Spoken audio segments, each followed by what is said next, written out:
Assalamualaikum warahmatullahi wabarakatuh. Perkenalkan, nama saya Risti Oktaviani, NIM 19 11 11 11 64 dari kelas 2C Prodi 1 Keperawatan Stikes Mercu Bakti Jaya Padang. Baiklah, saya akan membacakan rangkuman materi dari Pak Alfitri. Pertama itu VCT dan dasar-dasar konseling bagi pasien HIV atau AIDS dan penyalahgunaan nafsa.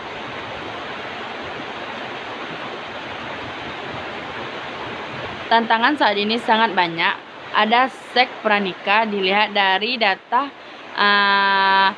BKKBN tahun 2013-2015.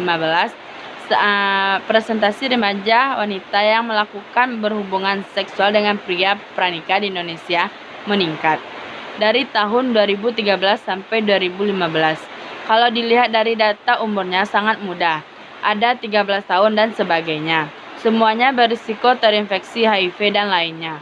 Hari ini tentu perlu konseling.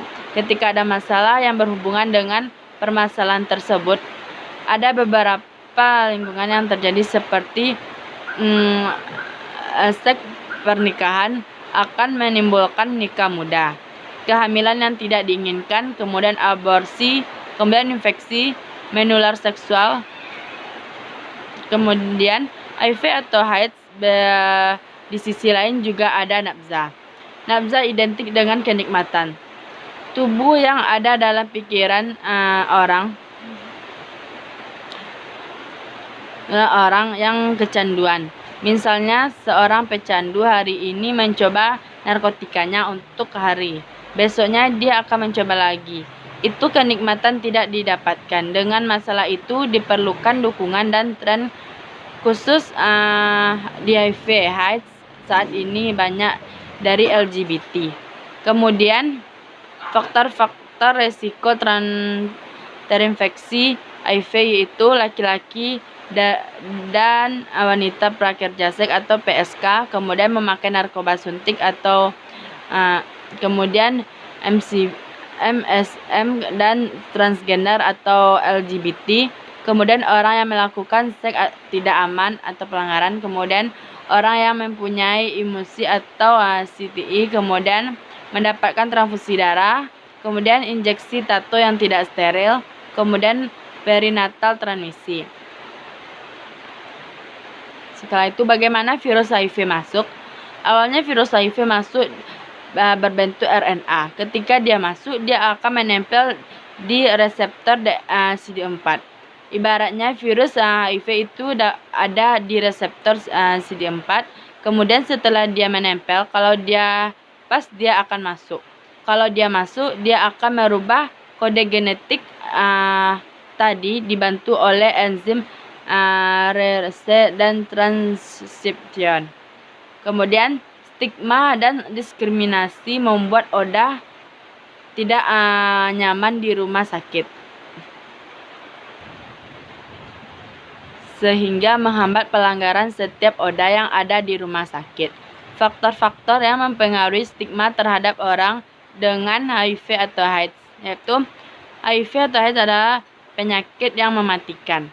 Kemudian HIV atau AIDS penyakit karena perbuatan melanggar asusila, kotor, dan tidak bertanggung jawab. Kemudian orang dengan HIV atau AIDS sengaja menularkan penyakitnya. Kemudian kurangnya pengetahuan yang benar tentang cara penularan HIV. Setelah itu, VCT. VCT merupakan tempat masuk awal orang baru tahu dengan terinfeksi HIV. Nanti dia dikonseling. Ini namanya VCT, yaitu konseling untuk orang-orang berisiko HIV atau AIDS. Konseling adalah sebuah proses yang membantu seseorang dalam pembelajaran penyelesaian masalah emosional interpersonal dan memutuskan suatu hal tertentu, membantu klien menolong dirinya sendiri. Konseling biasanya bersifat individual, pasangan maupun keluarga, kelompok kecil. Tujuan dari konseling yaitu membantu setiap individu untuk bertanggung jawab atas hidupnya sendiri, dengan pertama itu mengembangkan kemampuan mengambil keputusan bijak dan rediktik, kemudian mengubah perilaku sendiri agar konsekuensi sesuai dengan dihendakinya. Kemudian menyediakan informasi aktual. Konseling bukanlah memberikan atau mengarahkan, menasihati, melakukan percakapan atau sharing, kemudian melakukan inteligensi, kemudian membuat pengakuan dan mendoakan. Jadi, konseling itu bagaimana membedakan pasien agar bisa menentukan pilihannya untuk mencapai solusi masalah dari alternatif yang sudah diberikan kepada dia. Konseling berbeda dengan edukasi. Konseling bersifat rahasia, sedangkan edukasi tidak selalu rahasia. Kenapa penting konseling HIV atau HIV? Karena konseling pencegahan dan perubahan perilaku dapat mencegah penularan. Kemudian diagnosis HIV membuat banyak implikasi psikologis, sosial, fisik, dan spiritual. Kemudian HIV mengancam kehidupan dan berlangsung sepanjang hidup. Kedua itu peran perawat dalam kepatuhan obat ARV. Obat ARV adalah untuk orang HIV walaupun dalam konteksnya ini tidak bisa membunuh virus HIV.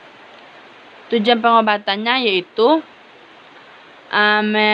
menekan jumlah virus HIV secara maksimal dan juga dalam jangka panjang. Mengembalikan status imunologik. Kemudian memperbaiki kualitas hidup. Setelah itu menekan mobilitas dan monolitas. Setelah itu materi ketiga itu prinsip komunikasi konseling pada pasien dengan HIV/AIDS dan penyalahguna nafsa. Pertama itu dasar-dasar penting untuk menjadi konselor. Pertama itu mendengar aktif, yaitu kontak mata atau sesuaikan dengan budaya. Kemudian menunjukkan perhatian, misalnya mengangguk. Kemudian mendorong pembicaraan diteruskan, misalnya ya. Kemudian memperbaiki penghasilan, perhatikan misalnya televisi atau telepon.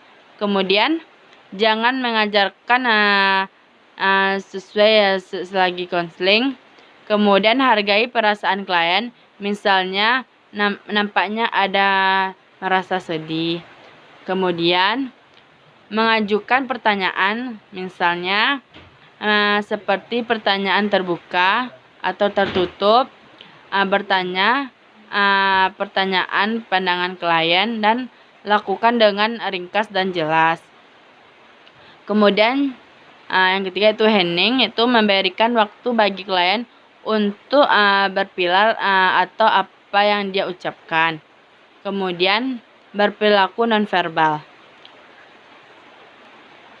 Itu cara menyampaikan pembicaraan lebih penting ketimbang apa yang dia sampaikan. Seperti yaitu waspada akan, pertama itu komunikasi konselor klien, kemudian komunikasi klien konselor. Baiklah, itu saja rangkuman materi dari Pak Alfitri. Saya Risti Oktaviani mengucapkan kalau ada salah saya mohon maaf. Assalamualaikum warahmatullahi wabarakatuh.